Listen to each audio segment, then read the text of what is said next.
Hi, today we'll be presenting our project on predicting New York City restaurant health inspection outcomes. The current New York City restaurant inspection system is reactive. Restaurants are visited on a fixed schedule rather than based on actual risk. This leads to inefficient use of inspectors and delayed intervention at establishments that may need attention sooner. Our goal is to make inspections proactive through data-driven predictions.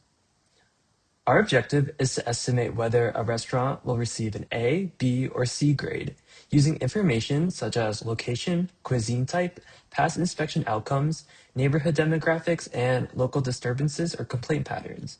By predicting outcomes in advance, we can identify at-risk restaurants before inspectors arrive. With these insights, the NYC Department of Health and Mental Hygiene could prioritize inspections based on estimated risk, ensuring high-risk restaurants are visited earlier. This improves inspection efficiency, enhances public safety, and allows for smarter allocation of limited resources. For the public, greater predictability and transparency build trust.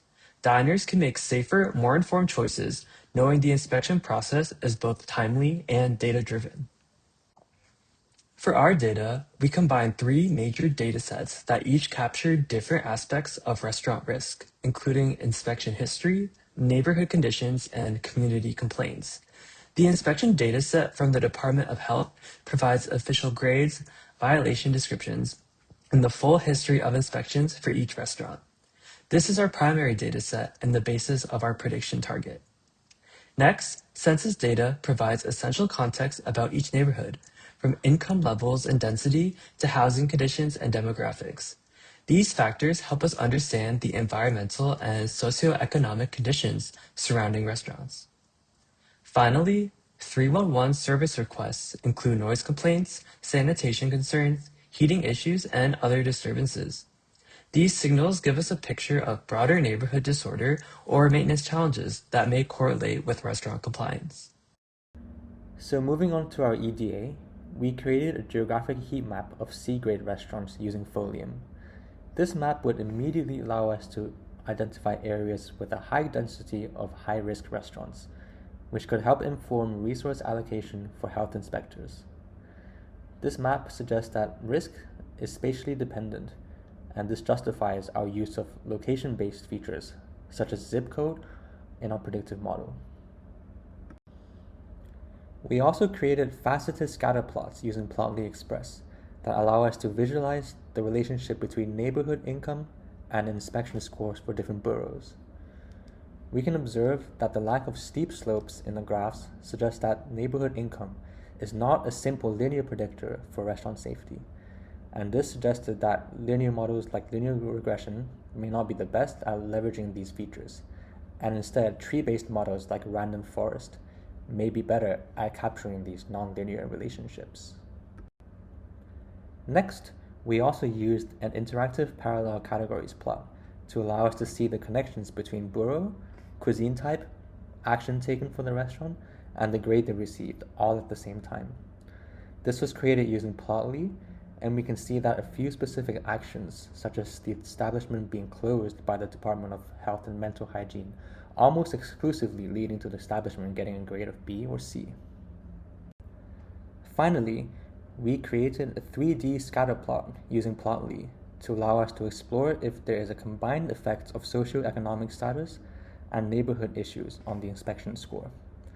This plot clearly shows that the classification boundary is complex, which fully justifies the need to use advanced machine learning models to learn about these complex and high-dimensional decision boundaries that are not easily visible on these plots. Moving on to our feature selection process, after identifying the correlation heat map, we need a robust way to qualify each variable. Thus, we specifically choose mutual information because it captures nonlinear relationship that simple correlation miss. So this actually leads us to our 5 key predictors such as income and total population.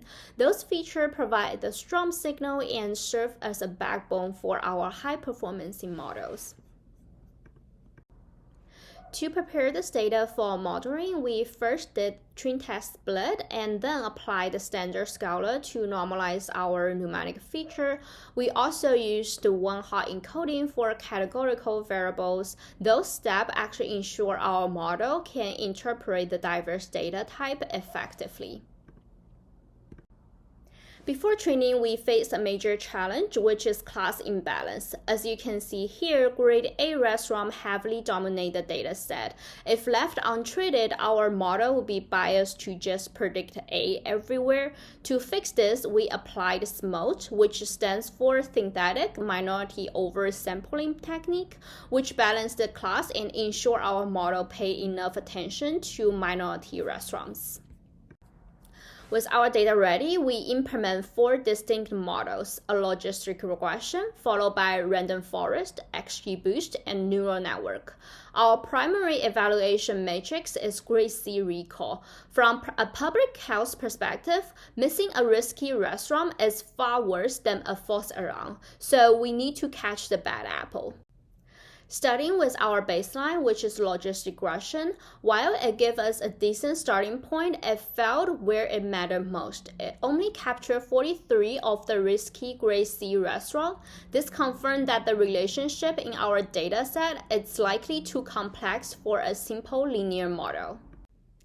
Next, we move to random forest, and it is the star of our show. Please take a look at the red box on the matrix.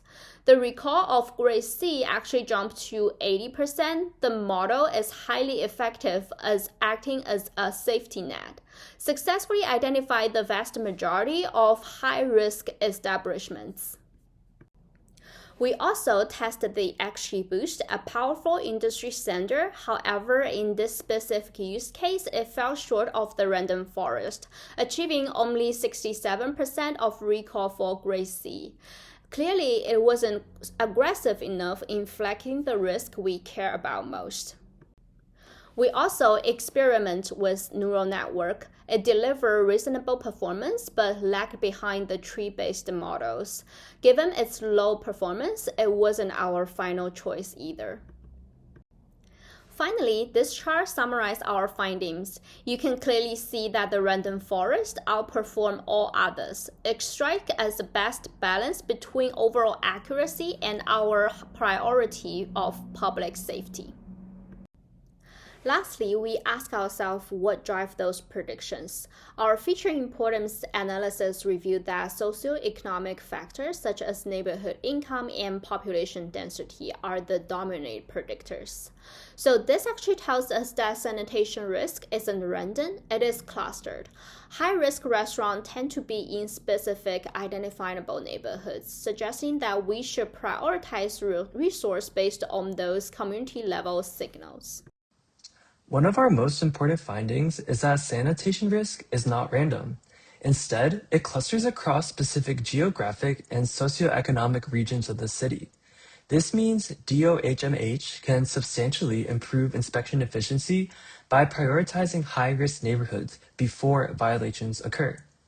This insight opens the door to smarter, more proactive public health interventions. Looking forward, we have several ideas on how to strengthen this model. These include introducing time-aware modeling to capture seasonality and temporal trends in violations, applying NLP to violation descriptions and 311 complaints in order to unlock deeper insights hidden in free text data, and using spatial embeddings or graph-based methods as well to enhance geographic modeling. We'd like to give a special thanks to our TA, Zora, for their support throughout this project. And thank you all for listening to our presentation.